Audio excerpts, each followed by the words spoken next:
बिस्मिल्लाहिर्रहमानिर्रहीम, अस्सलाम वालेकुम। 2023 स्टार्ट होने का और मलेशिया का जो 2022 का कोटा है वो तकरीबन ख़त्म होने वाला है। आज के व्लॉग में हम बात करेंगे कि 2023 का कोटा है उसमें बहुत सारे लोगों के सवाल आ रहे थे कि कॉस्ट क्या होगी वीज़ा की। आज हम मलेशियन वीज़ा की जो टोटल कॉस्ट है और किस-किस कैटेगरी में वीज़ा दिया जाता है, इस सारे के ऊपर आज हम कवर करेंगे।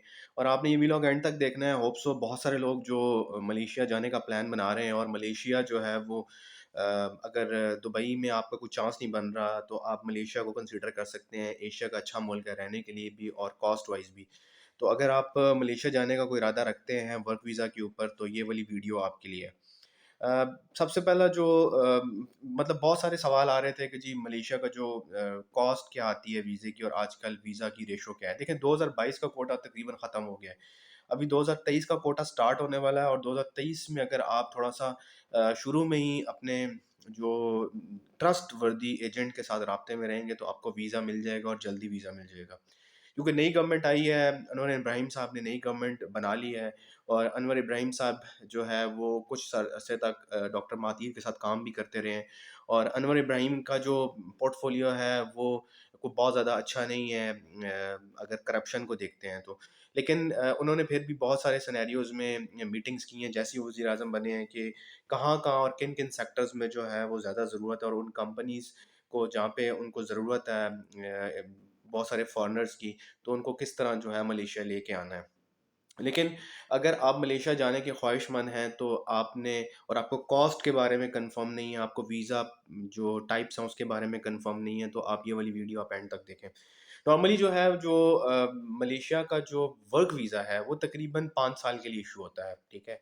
लेकिन मतलब जिन-जिन लोगों के वीज़ा जो थे वो कुछ लोगों के वीज़ाज़ बहुत अच्छे लगे, 3-3 साल के भी लगे, लेकिन कोविड के बाद इन्होंने थोड़ी पॉलिसी को चेंज किया और अब जो वीज़ा लग रहा है वो आपका मिनिमम 1 ईयर का लग रहा है और मैक्सिमम 5 साल का लग रहा है, लेकिन आपको हर साल रिन्यू करना पड़ता है।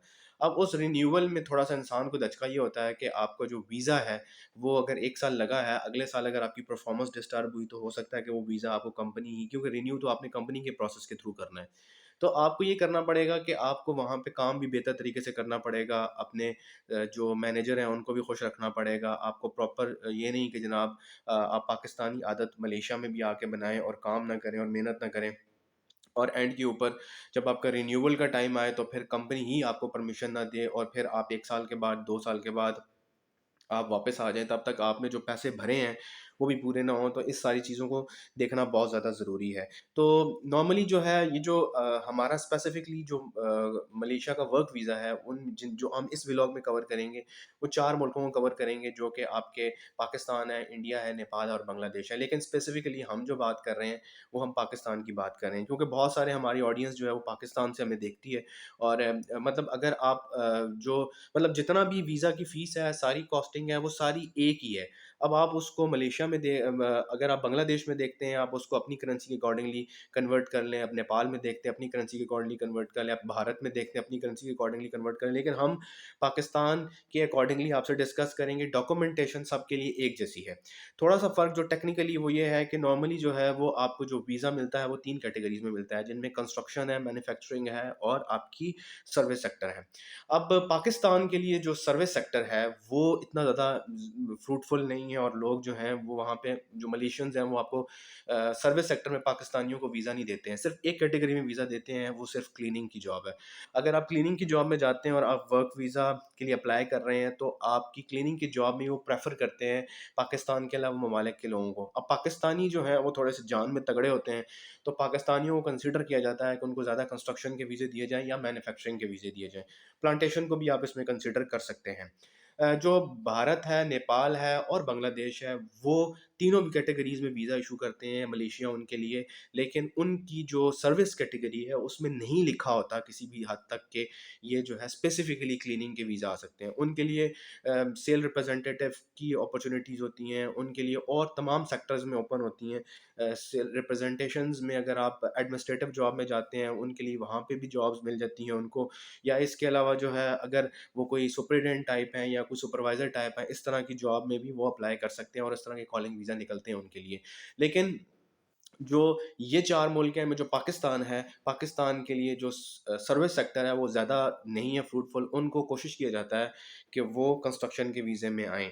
तो ये थोड़ा-सा जानने की ज़रूरत है कि अगर आप मलेशिया अप्लाई कर रहे हैं और कॉलिंग वीज़ा देख रहे हैं, तो कॉलिंग वीज़ा में कोशिश करें कि आप या मैन्युफैक्चरिंग की तरफ जाएँ या आप कंस्ट्रक्शन की तरफ जाएँ। बहुत सारे लोग ये सवाल करते भी हैं जी कि हम लोग जो है यहाँ से जाते हैं विज़िट के ऊपर और विज़िट करते हैं और वहाँ पे हम उसको वर्क वीज़ा में कन्वर्ट कर लेंगे। देखें ऐसा ऐसा बिल्कुल भी नहीं होता। जो विज़िट वीज़ा है वो डिफरेंट कैटेगरी का है, जो कॉलिंग वीज़ा है या वर्क वीज़ा है वो डिफरेंट कैटेगरी का है। तो ऐसा नहीं होता कि अगर आप यहाँ से जाएँ कि बहुत ही माइनर केसेज़ में ऐसा हुआ होगा कि बहुत ही कोई 100 में से 1-2 केस ऐसे होंगे, लेकिन नॉर्मली होता नहीं है ऐसा। आप अगर घूमने-फिरने जा रहे हैं, आप विज़िट वीज़ा के ऊपर जा रहे हैं, तो वो विज़िट वीज़ा वर्क वीज़ा में कन्वर्ट नहीं हो सकता। इसके अलावा जो हम पाकिस्तान में कितने वो पैसे चार्ज करते हैं, एक एजेंट कितने पैसे चार्ज करता है और अपना कितना कमीशन रखता है, ये तो ख़ैर हम आगे चल के आपको एंड तक बताएँगे। लेकिन नॉर्मली जो कॉलिंग फ़ीस है वो कितनी होती है? देखें, जब भी मलेशियन गवर्नमेंट को आप कोई भी कंपनी अप्रोच करती है तो उसकी कॉलिंग फ़ीस अदा करती है वो, ठीक है? अब कॉलिंग फ़ीस जो है वो नॉर्मली जो आपसे एजेंट जो आपसे पैसे डिमांड करता है, पाकिस्तान में वीज़ा जो है वो सितंबर, अक्टूबर, नवंबर में तो वीज़ा की जो रेशो थी वो 5.5 7 से 6 लाख रुपए तक थी। मतलब 6, अब थोड़ी करेंसी हमारी डिवैल्यू है तो आप साढ़े 6 कर लें, लेकिन ये वेरी करता रहता है। इसमें ये कोई पेट रूल नहीं है कि आप जो है वो हम नवंबर में वीडियो बना रहे हैं और हम ये कहें कि जनाब को पेट रूल है कि 6 लाख रुपए लगेगा, 5.5 लाख रुपए लगेगा और अगर आप जाके दिसंबर में अप्लाई कर रहे हैं तो हो सकता है रेट रिवाइज़ हो जाए, लेकिन रेट की जो रेशो है वो यही रहती है। ठीक है, जो पाकिस्तान में एजेंट आपको वीज़ा लेके देगा वो क्या-क्या चीज़ें पे करेगा और अपना कितना कमीशन रखेगा। जो कॉलिंग फ़ी है, जो उसने जमा करानी है वो तकरीबन कोई साढ़े 6,000 रिंगिट से लेकर कुछ साढ़े 8,000 9,000 रिंगिट के दरमियान होती है, जो उसने कॉलिंग फ़ीस जमा करानी है, ठीक है। इसके अलावा आपका जो मेडिकल और जो परमिट है उसकी फ़ीस जमा करानी है। जो मेडिकल की फ़ी है वो पाकिस्तान में तकरीबन वेरी कर रही है कुछ 10,000 से 15,000 के दरमियान, ठीक है।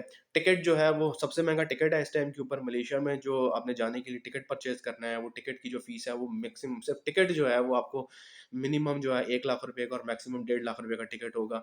अब वो टिकट भी वेरी करता है, आपको किस एयरलाइन का होता है, वो एयरलाइन टू एयरलाइन वेरी करता है। इसमें प्रोटेक्टर फ़ीस शामिल होती है, जो कि तकरीबन 7,000 से साढ़े 7,000 के दरमियान होती है, उससे ज़्यादा भी हो सकती है और इमिग्रेशन सिक्योरिटी क्लीयरेंस होती है, जो कि आपको बड़े-बड़े शहरों से मिल जाएगी। वहाँ पे आप जाके अप्लाई कर सकते हैं, जिसकी फ़ीस जो है वो 10,000 से 15,000 के दरमियान है और एक स्टिकर आपने लगवाना है, जिसकी जो फ़ी बनती है, वो तकरीबन 12 से 15,000 रुपए बनती है। अब जो ये सारी की सारी डिटेल्स हैं, जब ये सारा एजेंट जो है इसमें अप्लाई करता है, तो वो क्या करता है कि एजेंट जो है वो अपना भी कमीशन रखता है। ज़ाहिर है उसने एफर्ट करनी है आपके लिए, उसने जो है वो आपके लिए भाग-दौड़ करनी है, उसने आपकी डॉक्यूमेंटेशन करानी है, उसने उसकी एक जिसे आप कह लें कि जो रिस्पॉन्सिबिलिटी है उसकी, वो सारी की सारी उसने पूरी करनी है। तो एजेंट नॉर्मली जो कमीशन रखते हैं, वो 30,000 रुपए से लेकर 50,000 के दरमियान रखते हैं।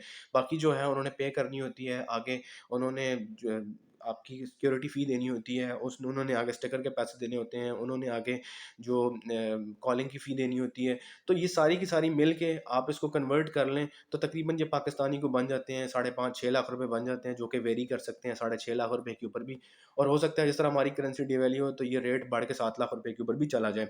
लेकिन अब वो ये सारी की सारी चीज़ें अगर आप पाकिस्तान में हैं तो आप पाकिस्तान में कन्वर्ट कर लें।